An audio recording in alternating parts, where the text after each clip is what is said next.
All right, let's get this party started. Basic sourdough Dutch oven loaf. You're gonna add water, honey, salt, a little bit of starter. This is my all-purpose starter. You want it to be nice and bubbly and smelling great before you use it in bread.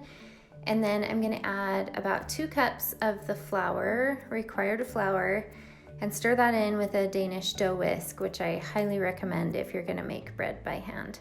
So it's just a nice shaggy wet dough. I'm gonna let it sit for 30 minutes to let that flour soak up a lot of the moisture so you don't add too much flour.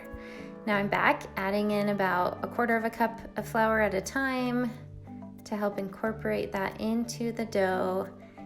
Then I'm gonna need to switch to my hands here. It's just a lot easier to use your hands at this point to really get that flour folded in.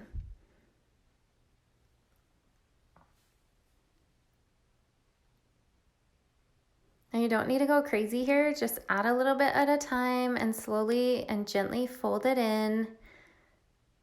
It's kind of therapeutic. Just fold that flour in to the dough.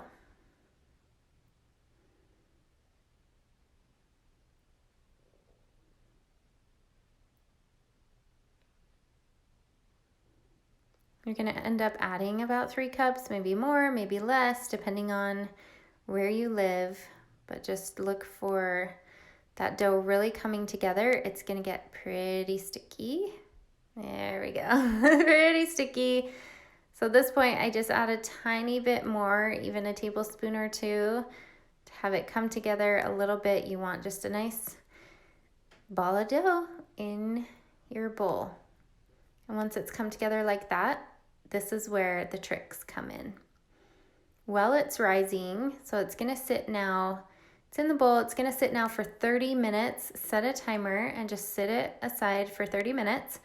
And then you're gonna come back to it. Now, this method I'm gonna show you is pretty popular among bread makers. And I mean, some professionals will tell you you need to do this every 15 minutes in the first hour that it's rising, but you just come back with wet fingertips and gently fold in each corner. So you're just turning the bowl and folding in each corner of the dough. This just really helps those gluten strands develop and get strong while it's rising and helps that dough come together.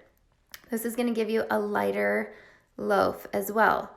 So if you can do it every 15 minutes in that first hour, that's perfect. And then come back a few more times while it's rising, that's great. But I say if you can even do this, 2 or 3 times while your dough is doing that long rise, it's gonna really help that loaf be a lot lighter. So just gently pulling and folding in. It's pretty satisfying.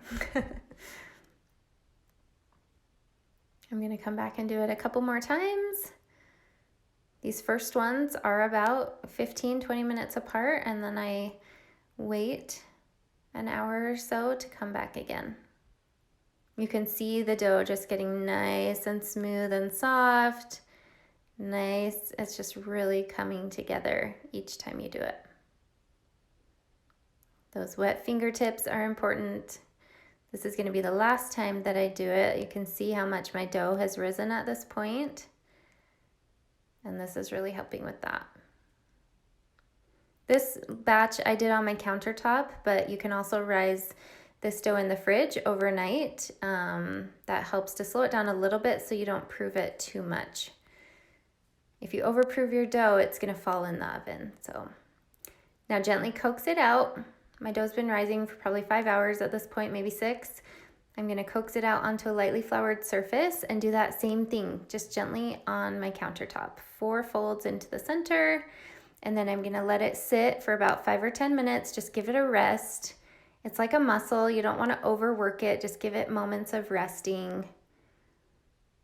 And now it's ready to shape. So I flip it over and I'm just gonna gently tug it around and push those edges under as I'm spinning it. This creates some great tension on the top of your loaf that will really help with the oven spring and getting it to rise up nice in the oven. I'm gonna put it seam side up in my proofing bowl. You can use any bowl that's floured or greased a little bit.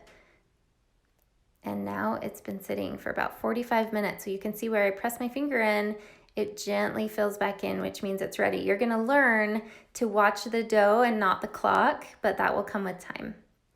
And you'll just learn when it's ready. So now I'm just gonna do a simple score, putting it out on parchment paper, a little crisscross pattern. And then another tip for you is I've been spraying my loaves with water before I put them in the oven. That really creates a lot of steam in the Dutch oven to help it rise up.